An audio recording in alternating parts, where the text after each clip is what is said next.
I'm Andrea Logan White, and I just want to thank you guys for joining me on this crazy journey of being perfectly unfinished. And we're going to address some of your questions on Facebook and some of your live questions on Facebook.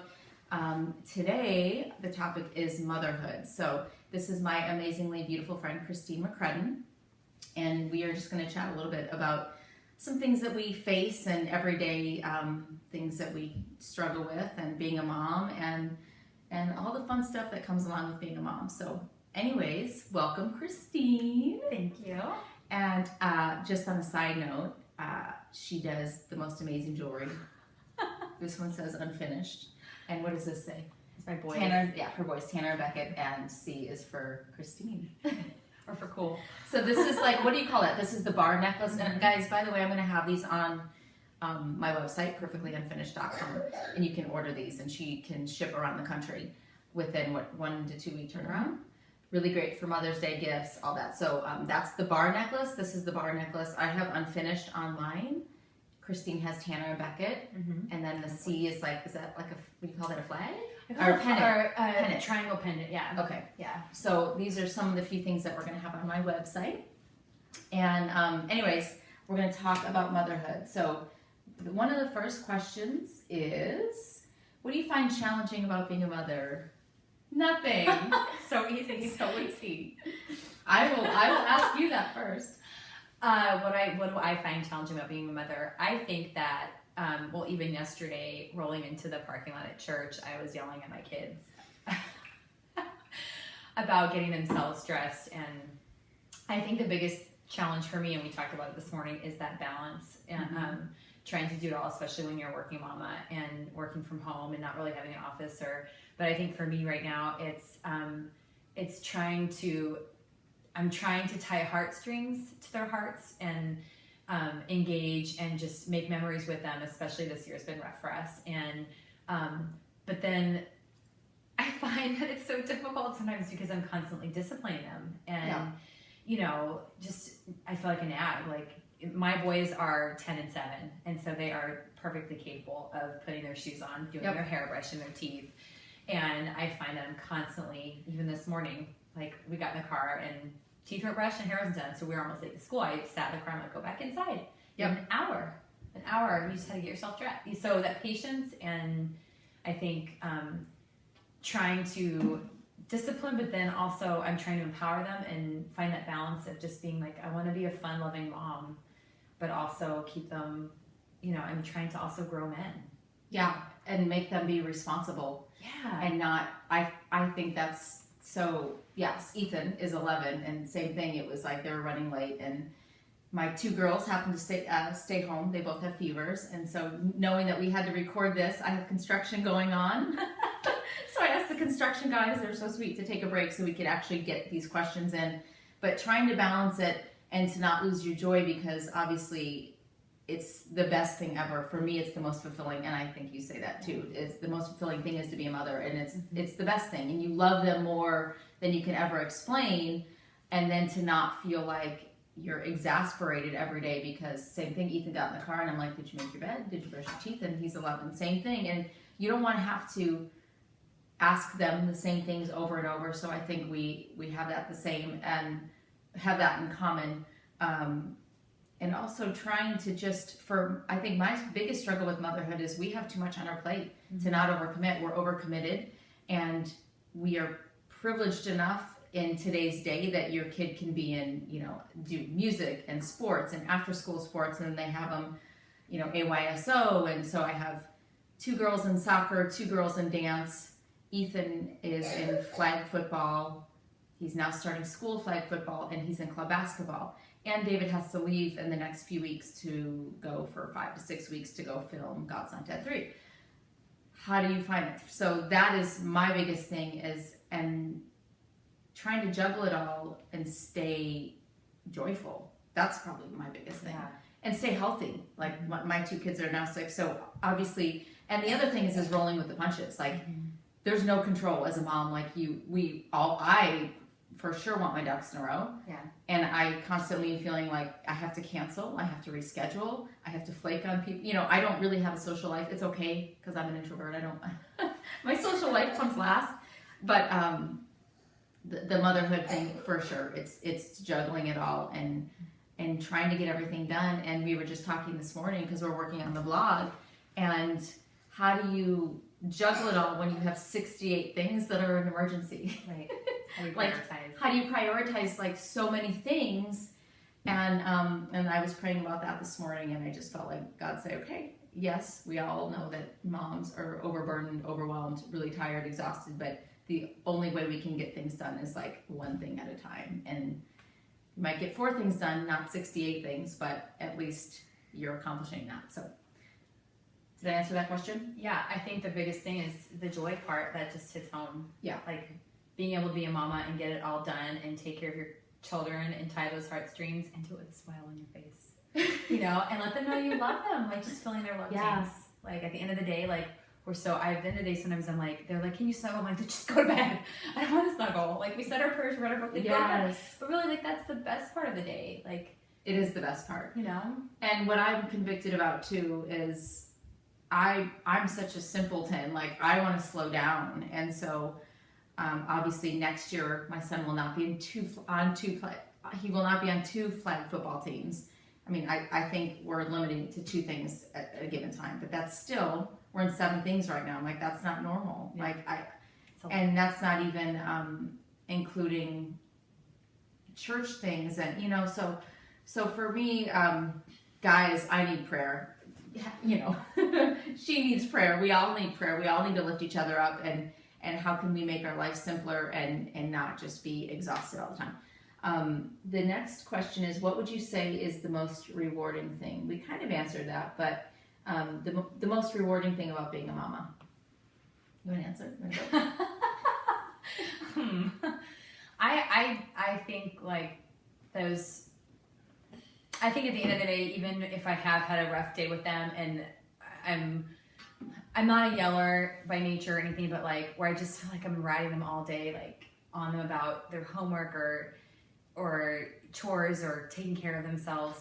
At the end of the day, it's like there's so much love there, and I just, you know, recently I just feel like there have been days where at the end of the day, I just feel like I failed, you know, but they want a hug and a kiss and a snuggle, and I tell them I love them, obviously, and they tell me, but like, I think the biggest reward is just that unconditional love, you know, and we were talking about this morning, just, I think that like, especially at this age, we can do no wrong. Like we're still their superheroes, you know, and there's so much grace and beauty in that. And even when I fail as a mom, asking for forgiveness from them and just their beautiful, willing hearts, you know, let's do a do-over, you know. Yeah, I love you.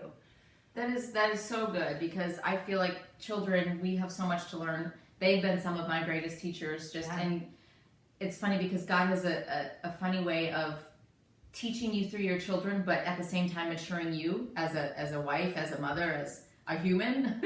And I feel like children are so quick to forgive, and you can lose your patience, and you feel awful, you carry the guilt, you have condemnation, but they're like on to the next thing in like 30 seconds. They're like, okay, mama.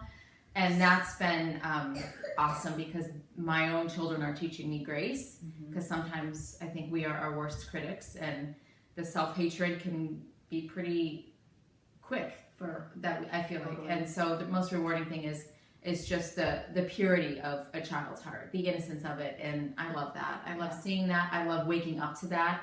I feel like you have these little eyes that are looking at you all the time, and they copy you, they mimic you, and they're waiting to see how you react to a situation.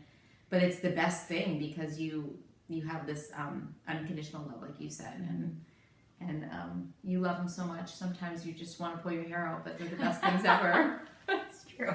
I love them. I couldn't do, and really, I think I prayed many years to be a mother, so I would not replace it. I would not change the chaos for anything, because I asked for it and I prayed for it and I received it. And God is good. Well, how has being a mother changed your perspective on life? Well, I think the perspective on life, I was very much, I wanted control, you know, and for me, it's always been a struggle to hand control over to God. And I think that being a mom, you never know what's around the next corner. You could be up at 3 a.m. changing sheets, you know, yes, which I was. This lovely lady last night. You know, you could, I mean, even their moods, like when I pick them up from school, I have no idea who's going to be in what kind of mood. And so I think it's becoming a mother has been having to surrender that control over to Jesus and to say, all right, I pray for my babies, I pray for their hearts. And, you know, for me, that's a huge thing. That's huge because I do like order, and I do like to know. I used to be so much more A-type than I am now. I used to be such a planner. Now I have to fly more by the seat of my pants. So, but I think that one of the biggest lessons I've learned is just handing over control, and also realizing that that God has a beautiful plan, and even in the midst of it, when you feel like, what are you doing? Why is this happening? Like He is shaping their hearts, and He is using me to help shape their hearts too, you know. Absolutely. I think that's so key. For me, it's the biggest thing is not being able to fix something when I see that it's wrong, because you love them so much. And even when they're sick, or my son Ethan has been getting migraines, and he's only 11, and that's been a very scary thing for us as parents. And you know, you just want to fix it. And I have, you know, cabinets full of supplements and natural remedies, and then you try to slow down, and obviously we don't know all the answers. I think that's the hardest thing for for any person in life, is that, you know, is trusting, surrendering that God loves them more than we love them. And sometimes I forget that. I forget, oh my gosh, God, you love them way more than I could ever love them, and I can't even describe how much I love them. So I want to fix everything. And how has being a mother changed my perspective on life? For me, going through some health issues myself over a year ago was really scary, and it has really simplified all of my desires and dreams to just, like, at the end of the day, nothing else matters but your family and God and your children. And if everything went away tomorrow, career, you know, I feel like I know what really matters, and I know that I'm called to be a wife and a mother before career, before work, before any of that. And so I feel like God allows these trials to really put things into perspective. And obviously I wouldn't wish any storms upon, you know, what you've been through in the last year, but I feel like at the end of the day, even what you're going through, it's like you savor that more, because it can all be taken away, or it can all change in a second. And so, and obviously we're at the age now, we're middle-aged, and and we've lost friends to cancer, and we've, you know, loved ones, and you know, certain things. And so I feel like the older you get, and the more that you walk with God, the more you appreciate the small things. That's kind of I've really woken up to that. I'm just like, I appreciate, like, just the little things. Just quality time with my family. Like, that's a big one. Quality time, healthy children. Like, you wake up to today, changing sheets in the middle of the night. 2 girls, both my girls are homesick today. And just simple stuff. Okay, what do you think most moms struggle with? I have that one word, we all know that. And what advice do you have for new expecting moms? For pregnant mamas, first-time mamas, I would say, like, one of the biggest things that I've learned, and I heard actually a speaker talk about this at MOPS, Joyce Warman, I think it was, was just that there is no right way to do it, and there is no cookie cutter. Even having, and you could probably test this with 3 children, every child that you have is different. So the way that your friend might be raising their child may not work for yours, because your baby's different than theirs, you know? And I thought, when I had my first, I'm like, well, I'm going to do it like this, and it's going to be like this, and he's going to go to bed here, and this is how I'm disciplined. Sleep training. And I'm going to sleep train them, and I'm going to, you know, feed them on a schedule. And no, I mean, my first one, he was like clockwork with sleeping. Like, he was asleep at 6 p.m. and up at 6 a.m. every day. Wow. Beckett, my second, no way. Totally different kid. So I think, like, my biggest advice would be to not compare yourself, and to give yourself grace, and to forgive yourself, and to ask for forgiveness too. I think it's so invaluable, especially when your kids are older, to say, hi, I screwed up, and will you please forgive me?